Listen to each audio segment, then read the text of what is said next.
Hello everybody, my name is David Gully and I'm at Bentley University, and this is the second of 4 videos on the reserves market. And so in this video we're going to look at how the Federal Reserve used to change the federal funds rate prior to 2008. And in other videos we looked at the first video looked at the basic reserves market, and the third and fourth videos look at the interest on reserves and ONRP facilities that the Fed has recently introduced. And for other videos, please see our YouTube channel. So in our previous videos, we set up and discussed the market for bank reserves and found that the demand for reserves is a function of 3 things: the required reserve ratio, the type of deposits subject to reserve, and the federal funds rate.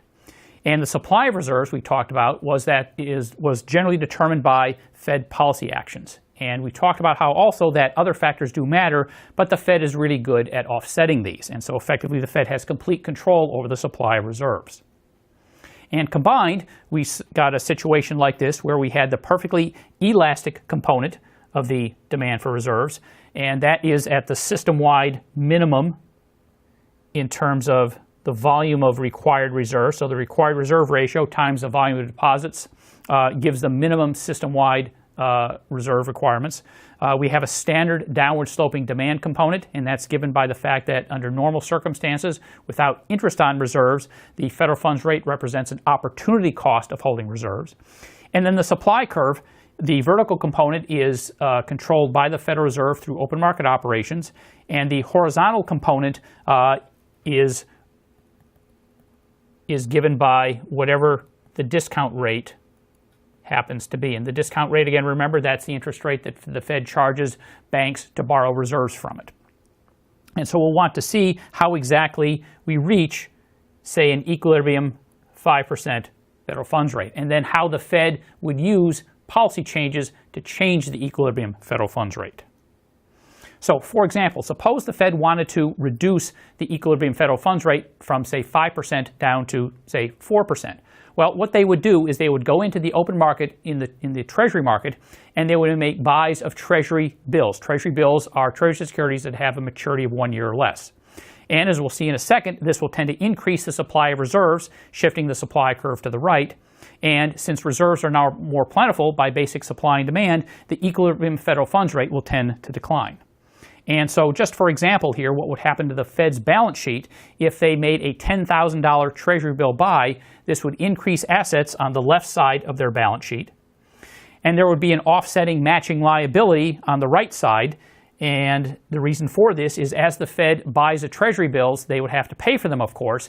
And the way they do this is they would credit a bank's reserve account by the $10,000 price. And so what this would do in the reserves market is this would shift the supply curve to the right, like so. And we're going to assume the discount rate isn't changing, so we're only changing the supply of non-borrowed reserves here. And so the interest rate would go from, say, 5% down to, say, 4%. And granted, this is a fairly dramatic change, but I wanted to illustrate the point here. So effectively what the Fed is doing is simply increasing the supply of reserves, and then standard supply and demand factors take over. Reserves are more plentiful than they used to be, so the federal funds rate will tend to fall. If the Fed wants to increase the federal funds rate, they'll do exactly the opposite. They'd make open market sales of Treasury bills. This would shift the supply curve to the left, and then since reserves are more scarce, the equilibrium federal funds rate would tend to rise. And so what this would do, for example, with a $5,000 Treasury bill sale, is assets on the left side of the Fed's balance sheet would fall by $5,000. So they would sell a Treasury bill, so that would disappear from their balance sheet. On the right side of their balance sheet, when the Fed sells the security, a bank or other institution has to pay for it. That would tend to reduce reserves by $5,000. And so that would reduce the size of the Fed's balance sheet. And visually, the supply curve would shift back to the left, like so.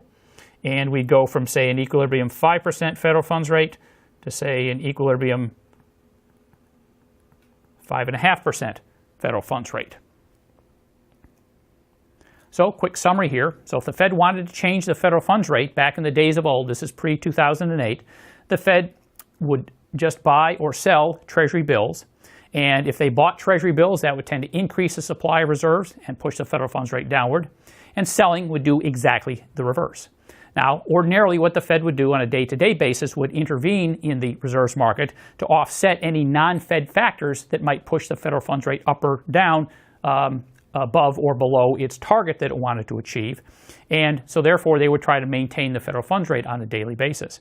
Now when they wanted to make major policy changes, their interventions would be larger, and these interventions were intended to cause the federal funds rate to either rise or fall, as we showed in our video.